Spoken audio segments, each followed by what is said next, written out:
I like to think I have a nice life. I own a cozy 3-bedroom home in a quiet neighborhood in the suburbs. I have a wife I care about deeply, and a 9-year-old son who is my world. I enjoy my job as an accountant, and I'm well recognized in the community.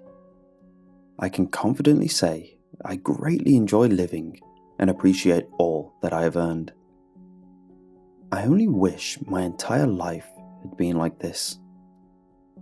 You see, throughout my teens and early adulthood, I suffered from severe anxiety issues stemming from an experience in my youth, one that nearly ruined my life. I had done something that haunted me for nearly 15 years. It was only after 3 different psychiatrists and many sleepless nights that I was able to forgive myself and learn to live again. Fortunately, my memories of those days are cloudy, and the scars have long healed.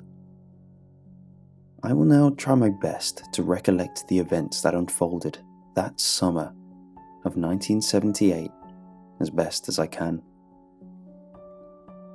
My memory is a bit faded, but I distinctly remember various things in my childhood.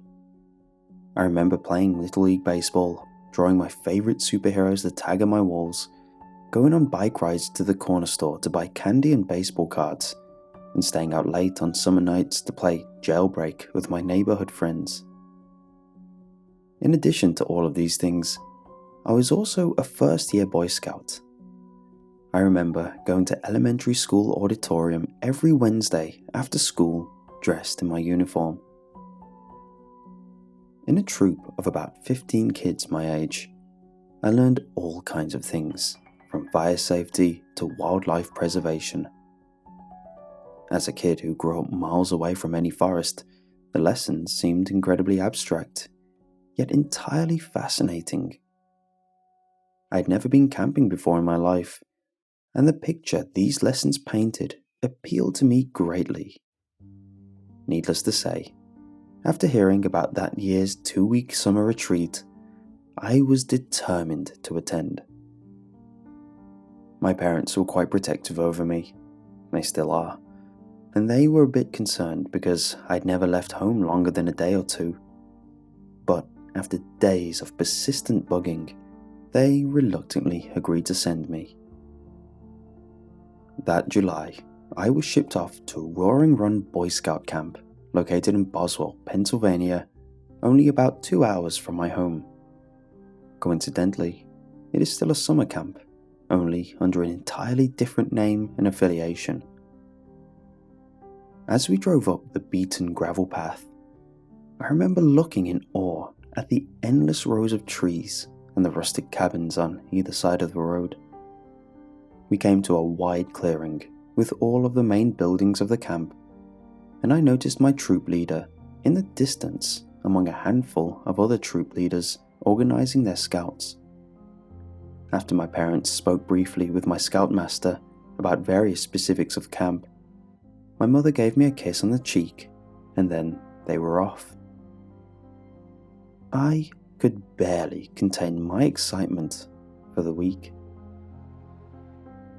We were paired up with several troops from neighboring towns because only a small amount of us showed up from each troop. We placed all our belongings in our cabin, Blue Ridge, one of the cabins I saw as I drove into camp. Afterwards, we returned back to the main field and slowly got to know each other's names by playing various games. I quickly got to know just about all of them, but one in particular stood out to me. He was small, a lot smaller than the rest of us had been. He had frail limbs and messy blonde hair, and the buttons on his shirt were not evenly buttoned. He hadn't said a word since he got there, and I noticed a few of the scouts from his troop were pushing him around a bit and picking on him during the games. For the sake of anonymity, he'll be known as Michael. Taking the game at hand very seriously, I soon disregarded this bullying and continued on. I did notice that by the time dinner rolled by, several scouts from the other troops started picking on him as well. That night, all the scouts on camp gathered to a bonfire located just past the main field in an outdoor auditorium of sorts. After reciting our honor code, the head counselor stepped forward and informed us about all the great activities ahead of us. There was swimming, canoeing, rifle and bow shooting, scavenger hunts, hikes, competitions, and nights under the stars, all waiting for us, and I was ecstatic. After a speech on our core responsibilities as Boy Scouts to the environment and community, we were dismissed to our cabin for the night, a 10-minute walk from the main field. Our scoutmasters had forgotten something back in the main camp, so they left to go retrieve it. Alone, nearly all of the scoutmasters began picking on Michael. It started rather innocent, but it grew a lot worse once another scout found a stuffed animal tucked under the blankets of Michael's bunk. It was a sickly looking creature, obviously enduring many years of abuse and quite frail. They started throwing the bear back and forth, and Michael had no choice but to stand and watch. The riot in the cabin began to spread, and it came to a point where the ringleaders of the bullying criticized the few of us who weren't picking on him. This is my first Boy Scout trip ever, I thought to myself. I wanted to be one of the cool kids. I asked myself, what if I'm the next person they start bullying? At that ignorant age, I somehow thought my life would be over if these 2 weeks turned sour. My cowardice got the best of me, and I hit a turning point, the start of a series of events that would devastate me for years to follow. I went over to Michael's bunk and grabbed the bear from another scout holding it over Michael's head. With a strong pull, I ripped its head clean off, and the entire cabin boomed with roars as cotton rained from the now decapitated bear. The look on Michael's face turned from frustration to a depressing frown. That damn look on his face is still burned into my memory. For a brief moment, I felt a wave of extreme guilt. I'd been raised better, and I knew my mom would be disappointed if she knew. However, I quickly forgot about it as the entire cabin continued their outburst of laughter and praised me with comments. I was in. Just as the scoutmasters returned, one of them shouted, "What on earth is going on in here?" They all grew silent, expecting to pay the price for destroying the bear. Michael showed little emotion. He gathered the cotton he could from the floor and retreated to his bunk without saying a word. We expected him to tell on us, but all he did was pull the covers on top of him and lay silently. We thought we had just looked out. God, I wish Michael had just spoken up and got us in trouble right then and there. My 15 minutes of fame had gotten to my head, and I longed to be praised more. It was odd. I didn't dislike Michael, yet I resorted to calling him names and pushing him around just for the shallow acceptance of my peers. As I write about it now, a great deal of guilt and shame is returning. If only I had known what my actions would lead to. A day passes. It is now the 3rd day. I'm unsure if this is still customary for Boy Scouts, but back then, we all had a few pieces of equipment to look after, particularly our mess tins, which we used for breakfast, lunch, and dinner. On the 3rd afternoon of camp, just before lunch, I had a perfect joke in mind. I talked with the other kids in my cabin and convinced them all to leave their mess tins on their bunks so that we could force Michael to run back and retrieve them. Though pretty innocent compared to the other things Michael put up with that week, my cabin mates thought it was brilliant. This is where it all began. We all piled into the chow hall and found our seats. Michael was last to walk in and took a seat at the end of the table with his head down, mess tin in hand. I spoke up. "Hey Michael, we all kind of forgot our mess tins at the cabin. Think you could get them for us, pal?" A few of the guys chuckled. Michael didn't move. I spoke up. "Michael, it'll be a real shame if you didn't listen to us. Now get our mess tins." Reluctantly, Michael got up and walked out the door. "I can't believe you got him to do that," one kid said. "What a puss," another said. "You're the man," the kid to my right said to me. We all got a pretty great hoot about it. 10 minutes pass. "What the heck is taking him so long? I'm hungry," I said. "He's probably fumbling all of our mess tins," one said. "That pansy better get his ass back here," another said. 30 minutes pass. No Michael. He probably just got lost, I thought to myself. An hour passes. We all figured he defied us to stay in the cabin. With empty stomachs, we were furious and planned to deal hell when we found him. We arrived back at the cabin. No Michael, but our mess tins were missing from our beds. The scoutmaster had noticed Michael's absence and had us come with them to see if he was somewhere back in the main camp.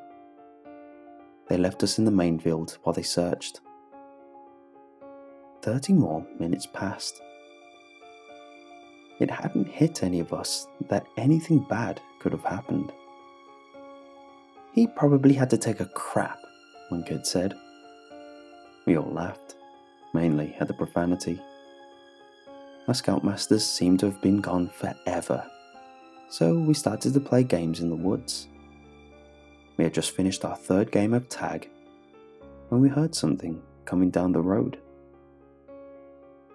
2 police cruisers came into light and drove past us toward the main building. I think we all had an idea there was something wrong, but looked for explanations.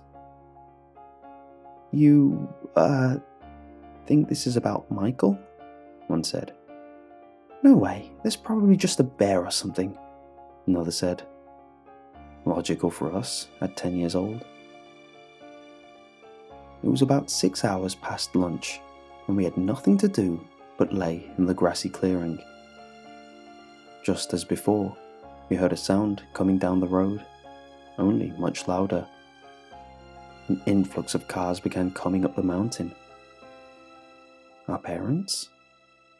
Yes, but their cars are also accompanied by police cars mixed in between them, more than I had ever seen at one time. I recognized Johnstown Police Department on the side of a few of them.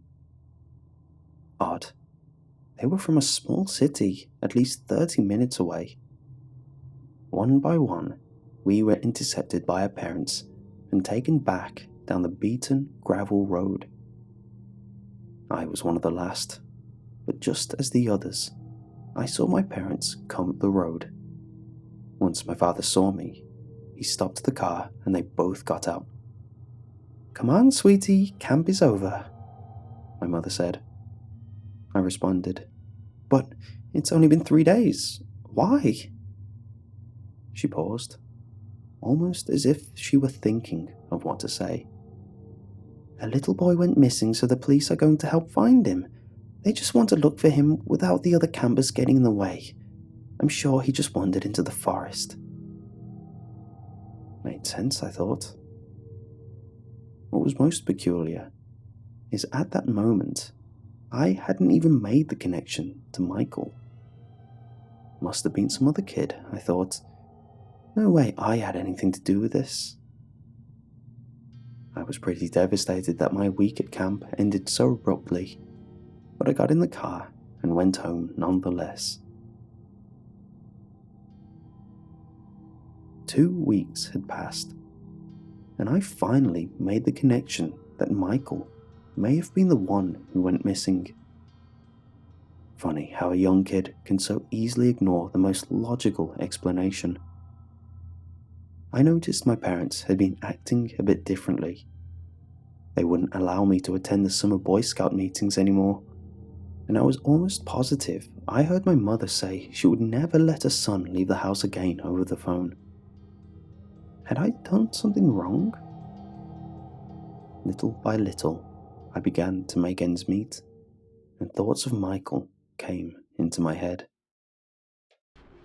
I grew the intense curiosity only young kids are capable of having, and approached my father several times. Any time I asked about the missing boy, he would look away and respond to my question with, "I'm not sure. I haven't been checking the newspaper much lately." I knew he was lying. Every day before work, my father was accustomed to lounging on the couch to catch up on sports and local news. It was clear there was something he was hiding from me. I knew he had a habit of leaving old newspapers on his nightstand, so I went to investigate while he was at work. Just as I had hoped, newspapers stretching back 3 weeks lay before me.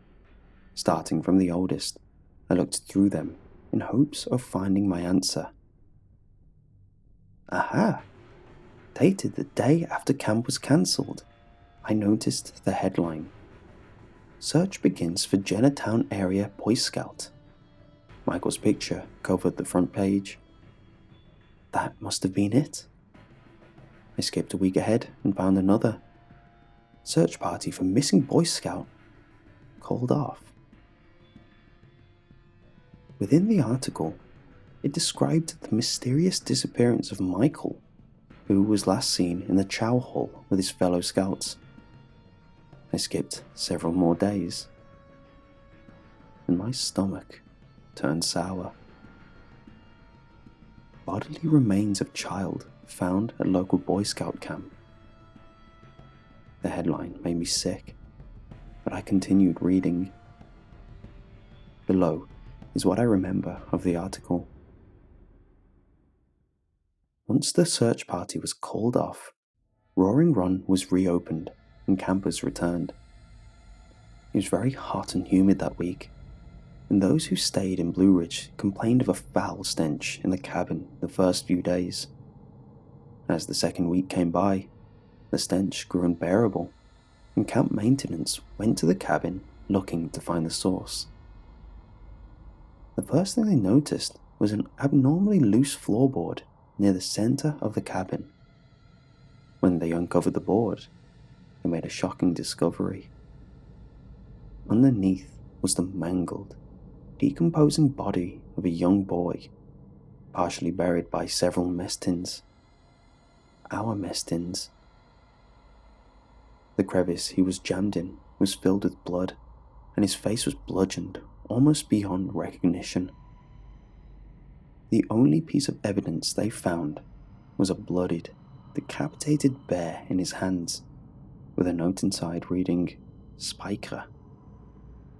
There were no witnesses or suspects.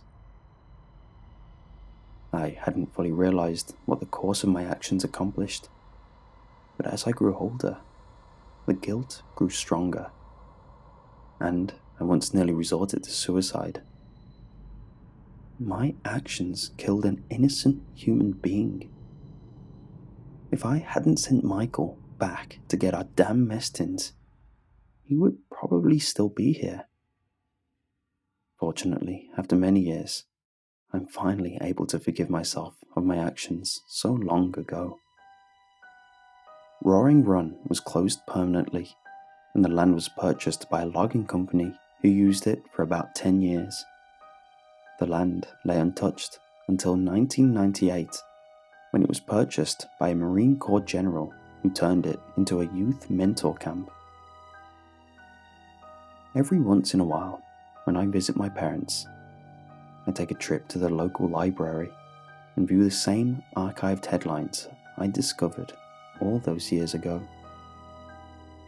It's weird, What once caused me such pain and guilt for the greater part of my life has left me desensitized. Though sometimes I can still see his desperate face that night I ruined his bear. If only I'd known what was in store for the summer of 1978. Still, what does Spiker mean?